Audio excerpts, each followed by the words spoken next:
And he was getting up the aisle, and he saw Mel at the back, and he goes, "This is the worst thing I've ever seen. I was in World War II, and I've never been more insulted." And Mel goes, "I was in World War II. I never saw you." What if I told you Mel Brooks, the man who turned chaos into comedy, carried a secret blacklist? Not written down, not spoken about, but remembered, burned into his mind. A list of actors who crossed him once and never got the chance to do it again. For decades, Brooks redefined what funny could be. The producers, Young Frankenstein, Blazing Saddles. He made the absurd believable, the impossible hilarious. But behind the laughter, there was one rule that never broke: trust. If you gave him rhythm, if you surrendered to the madness, he would take you with him to greatness. But if you resisted, if ego or betrayal poisoned the set, he didn't argue, he didn't forgive, he just cut you out permanently. And the names he cut weren't nobodies. They were stars, legends, friends, even geniuses. But all of them shared one fate. They lost Mel Brooks forever. Today we're opening that hidden ledger and revealing the 5 actors who learned the hard way that in Brooks's world, comedy wasn't about being the funniest in the room. It was about survival. Frank Langella didn't just lose a role. He lost Mel Brooks's trust. On paper, he seemed perfect. Mel Brooks was developing Dracula, dead and loving it. And Langella had already played the vampire on Broadway to thunderous applause. He was tall, magnetic, theatrical. A commanding presence that oozed gravitas. But that was the problem. Brooks wasn't chasing gothic tragedy. He didn't want a Shakespearean statue on screen. He wanted chaos disguised as elegance. A vampire who could slip on a candlestick right after delivering a dramatic monologue. Comedy balanced on the edge of absurdity. From day one, the tone collapsed. Langella treated every line like scripture. Carved in stone, immune to playfulness. Rehearsals dragged. Jokes died in the air. And the set that usually buzzed with Brooks's circus-like energy turned heavy. Crew members whispered, "Is this a comedy or an opera?" The breaking point came during a test read. Brooks handed Langella a new line. Classic Brooks. A build-up that ended in a pratfall. Langella froze, blinked, and asked flatly, "Do you want me to mock the text?" Brooks didn't yell. He didn't argue. He simply stared at him and said, "No. I want you to survive it." By the end of that week, Langella was gone.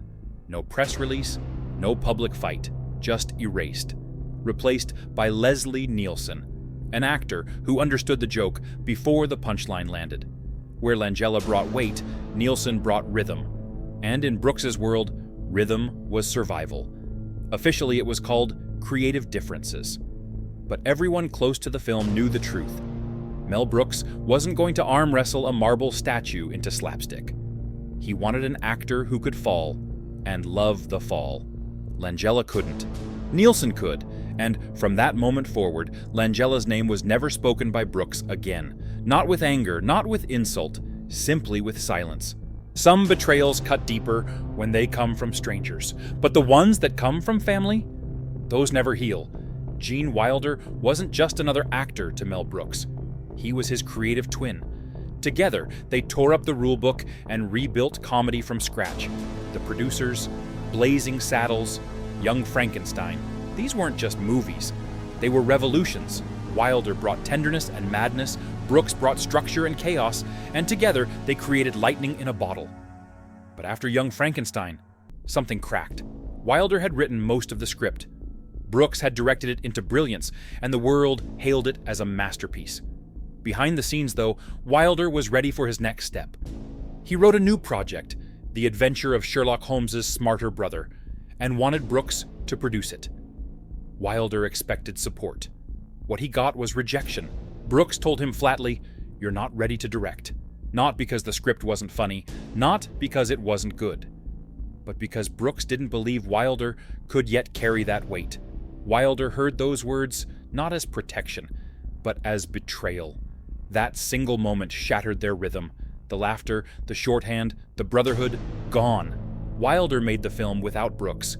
It had familiar faces, Marty Feldman, Madeline Kahn, but the magic wasn't there. The warmth had fractured, and with it, so did their friendship. For years, they didn't speak.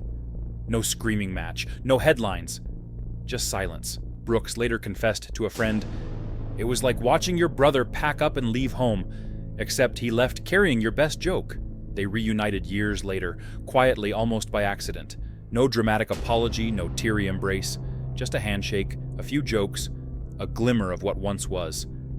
But something stayed broken. They never worked together again. Brooks once admitted Wilder was the only actor he ever trusted with his unfinished thoughts. A half-formed scene, a character without a punchline, and Gene would complete it as if he already knew the ending.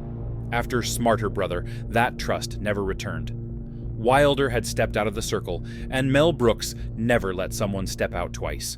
In public, they were warm, affectionate, respectful. But in Mel's private world, the scar never faded, because sometimes the person who knows you best knows exactly where to pull the thread. Some actors never made it into Mel Brooks's world, not because they weren't funny, but because Brooks could smell trouble before the cameras even rolled. Chevy Chase was one of them. In the 1980s and early 90s, Chevy was everywhere. Saturday Night Live had made him a household name. His movies filled theaters. He was bankable, fast, and had the kind of deadpan delivery most directors would kill for. Studios pushed his name toward Brooks again and again, insisting he could carry one of Mel's comedies to box office gold. Brooks refused, every single time. Why? Because comedy to Brooks was never about who was the smartest in the room. It was about trust, rhythm, and generosity, the ability to give your scene partner space to shine. Chevy Chase had a reputation for doing the opposite. Quick with a joke, yes. Clever, absolutely. But also cutting, scathing, and often leaving rooms uncomfortable as fast as he made them laugh. Brooks reportedly told a casting director, "He's not acting. He's just waiting for everyone else to stop talking, so he can prove he's the smartest in the room." That was poison in Brooks's world. The closest near miss came during Spaceballs. Chase's name was floated for the role of Dark Helmet. On paper, he had the voice, the look, and the timing. But Brooks shut it down instantly. He wanted Rick Moranis, an actor who knew when to attack a joke and when to step back and let someone else take the final laugh. To Brooks, Chase only knew how to interrupt. Privately, Brooks compared him to someone who crashed comedy instead of dancing with it, always detached, always smirking, never fully believing in the madness of a scene. And for Mel Brooks, belief was everything. No matter how absurd the joke, the actor had to mean it. Chevy didn't. They met once, brief, stiff, forgettable. Brooks ended the conversation with a polite smile and the words, "Maybe in another universe." Chevy Chase wasn't blacklisted. He wasn't dragged through the mud. He was simply left out. Permanently. In Mel's eyes, he wasn't a collaborator. He was a disruption. And in Brooks's world, chaos was welcome. But ego dressed as comedy, that stayed at the door. On screen, Harvey Korman was gold for Mel Brooks. In Blazing Saddles, High Anxiety, and History of the World, Part 1, he could nail a monologue, hold a ridiculous face just long enough, and then collapse it into perfect comedy. Audiences adored him. Brooks trusted him. But behind the curtain, that trust came at a cost. Korman came from The Carol Burnett Show, where freedom and improvisation were the norm. Brooks's sets weren't like that. They ran on rhythm, timing, precision, every line like a note in a symphony. When Korman started rewriting, adding ticks and stretching scenes, Brooks snapped back. "We already wrote the funny part, just do it." During High Anxiety, the tension was unbearable. Every line became a negotiation. Brooks later admitted, "Harvey wants to be the director. I already have that job." By the final week, they were barely speaking, passing notes through assistants while the crew called it passive warfare.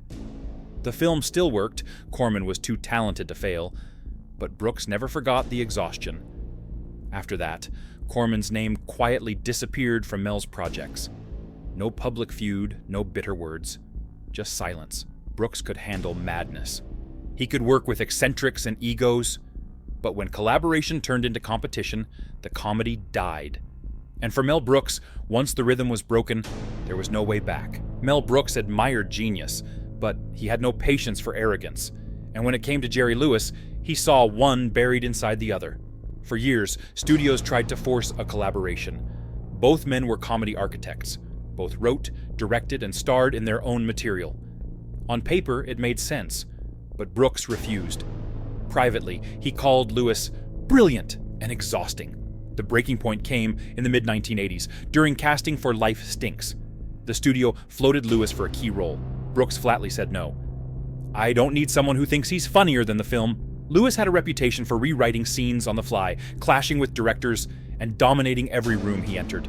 That was poison to Brooks, who demanded trust and balance. One dinner confirmed it.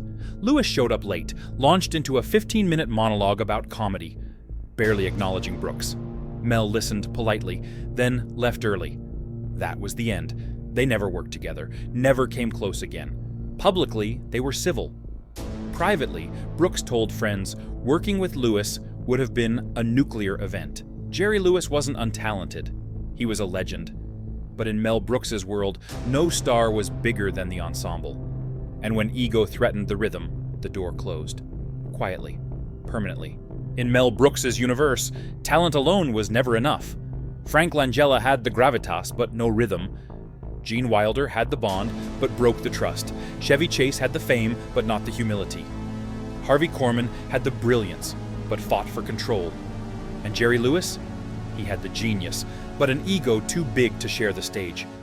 These weren't small mistakes. They were fractures in the foundation Brooks built his art on: trust, rhythm, humility, and ensemble spirit. Break one of those, and you weren't just out of the movie. You were erased from the conversation. And that's the haunting truth. Mel Brooks never shouted, never staged public wars. He just closed the door quietly and permanently. So who do you think almost made this list? Or maybe should have? Drop your thoughts in the comments.